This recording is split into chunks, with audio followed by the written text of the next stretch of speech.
You've just started your business and sales are probably low, which means profit is low.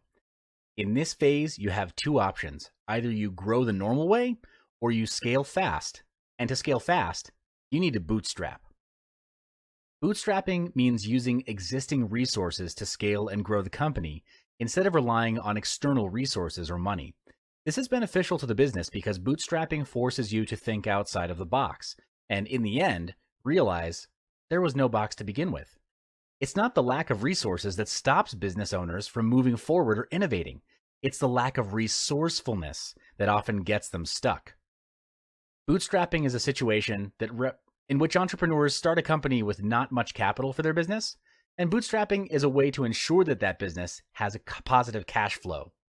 Many entrepreneurs understand the meaning of bootstrapping, that it's when a business borrows less money and the interest cost is reduced too. Bootstrapping is a steady way to begin compelling revenue and to support future investments by providing the business with a safety net for long-term cost management. This will also provide professionals with the peace of mind that they need to focus on building relations with customers and other professionals. Business people don't have to issue equity, and they can concentrate on obligation on individual sources. With bootstrapping, entrepreneurs can't really experiment out of their forte. The first tactic is done is better than perfect. Too many fumble at this phase. They believe that they need to do the best, have the best, and be the best in order to launch a ground-shaking, heaven-splitting, pioneering product. But that's not required. You don't need to be great to start, but you do need to start in order to ever be great. Best is an illusion. Perfection is an even bigger illusion. From my experience, the pursuit of being the best is a fear of rejection, and too many focus on what other people will say. To get started, just get started. Get cracking.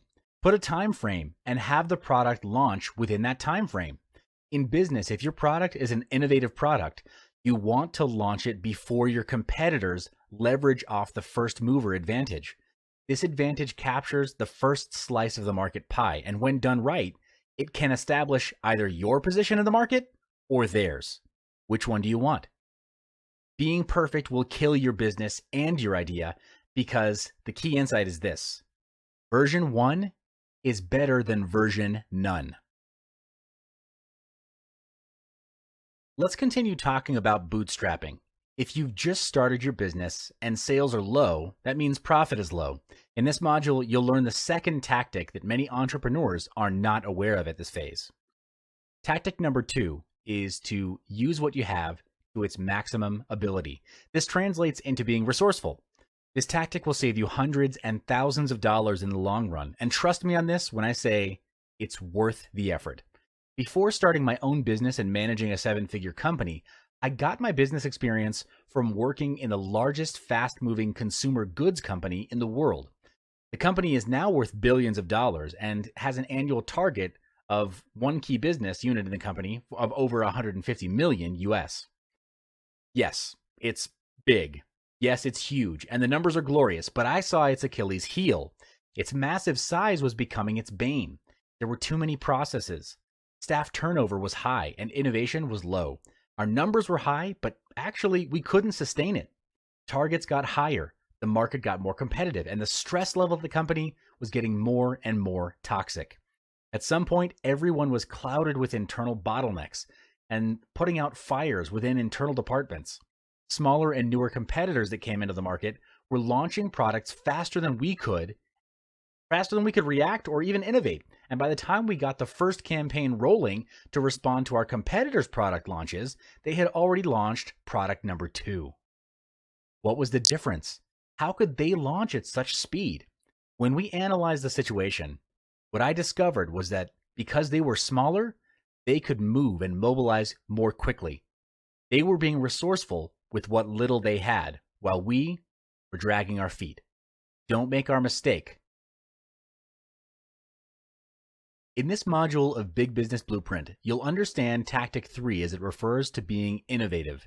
This will help you as a business owner to constantly challenge your business. Tactic number 3, disrupt your own company, or your competitors will. This tactic translates into innovation. As a business owner, your worst enemy is yourself, your own mind. The moment you get complacent is the moment you stop growing. Your complacency is also your comfort zone, and there's only so much growth that can happen in your comfort zone. True story. I've heard you've heard of Uber, an app that makes hiring an on-demand private driver easy. Today, in 2017, Uber is valued at over $66 billion. The entire core function of the business is built on the model of hiring drivers. But guess what their R&D department is doing? They're researching self-driving cars. This means that eventually customers will hire self-driven cars instead of on-demand drivers. If Uber was not disrupting themselves, then Google or Tesla would do it for them. The big picture is these three bootstrapping tactics are designed to make you and your company grow with the most effective use of resources. Be obsessed with growth because that's the quickest way to get to 7 figures. Everything grows, even in nature. Do you know how a lobster grows? The hard shell doesn't grow with the soft body of the lobster. So the hard shell is a fixed size. When the soft body of the lobster grows, it feels discomfort. It expands into all the space within the hard shell. It starts to get really uncomfortable until at a certain point, it knows that it needs to shed its current limiting shell. The lobster then finds a spot under a rock, exits from its hard shell, and waits under that rock for its new layer to harden and grow into its new stature and its new strength. That's how a lobster grows, but I think we can learn from it, and that's how our businesses can grow too. If opportunity doesn't knock, build a door. This quote from Milton Berle states that you need to create opportunities and form strategies that will aid in the growth of your $1 million company. One way to construct a $1 million company is to identify a pattern and scale it to the top. For example, Micah Adler, CEO of Fixu, a portable app designer, developed this company from under $1 million in revenue to over $100 million with just $17.6 million in funding and in only 3.5 years after its launch. Some startups begin without any monetization strategy, and that's rather risky if there's no long-term goal.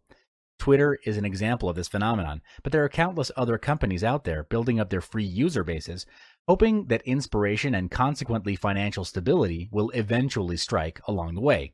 But most gainful organizations work from one of two conscious models. Either they pitch a ton of modest items to many individuals, or they pitch a couple of big ticket items to a more limited purchaser list. What's more important than choosing is having a defined plan for monetization. Knowing how you'll make money from the start will prevent wasted time spent hoping that something profitable will come together for you miraculously. Hitting $1 million in revenue during your first year is no small feat, and you certainly aren't going to achieve that goal with a team of underperformers. Yes, hiring slackers is cheaper and easier, but you'll pay for this convenience when your end of the year sales numbers come up short, and they definitely will, trust me. Instead, you need to hire all-stars, and the fastest way to do this is to ask around for referrals. Pay particular attention to the sales hires you make, as these key employees stand to make the biggest difference in your business's bottom line. Finally, if you want to shoot for the revenue moon, you need to be absolutely militant about gathering data and acting upon the data, not your gut. When I approach an innovative marketing project, I prefer to work in short sprints of a few weeks or less, where we'll try something new, check the stats to see how the changes impacted revenue, and then either commit the changes or try a new test. Growing a company to $1 million in revenue in your first year isn't easy, but it is possible. Stick to the tips above and be ruthless about profitability. Even if you don't hit this particular goal, you'll earn the strongest sales results possible for your company. Strategy allows organizations to develop a clearer understanding of their own organization and what's required for them to succeed. It helps organizations understand their core capabilities, identify and address weaknesses, and mitigate risks. It can help organizations better design themselves so that they're focusing on the right things that are most likely to deliver the best performance, productivity, and profit both now and in the future. While strategy can be difficult for many organizations to commence, its benefits are far-reaching and many. From creating new business opportunities to streamlining the operations and engaging staff, A well-formulated strategy will enable increased growth, productivity, and profit, both now and into the future. Depending on where you are now in your business, a pay of $1 million may appear to be intimidating or very distant. The trick is to work backwards. That means if you want your business to earn $1 million a year, the business sales target per month is $83,333 a month, or $20,833 a week, or per day, $4,166. Now that there's some clarity, the next question is, where is the business now and what does the business need to reach that target? The reason having a strategy is so important is because it gives businesses time to get a sense of how they're performing, what their capabilities are, and if these capabilities are able to help them grow. A strategy can identify trends and opportunities in the future. It can examine the broader changes in the market, such as political, social, or technological changes, as well as consumer changes, and develop tactics so your business can modify and develop to suit these future changes. By creating a business strategy, a company can create a competitive advantage and ultimately understand more about themselves and where they're going. In summary, when you're bootstrapping, work your current resources to their maximum potential and be creative about it. Explore different perspectives and seek for alternatives. Operate the business on its bare necessities to keep the margins high and be obsessed with creating value.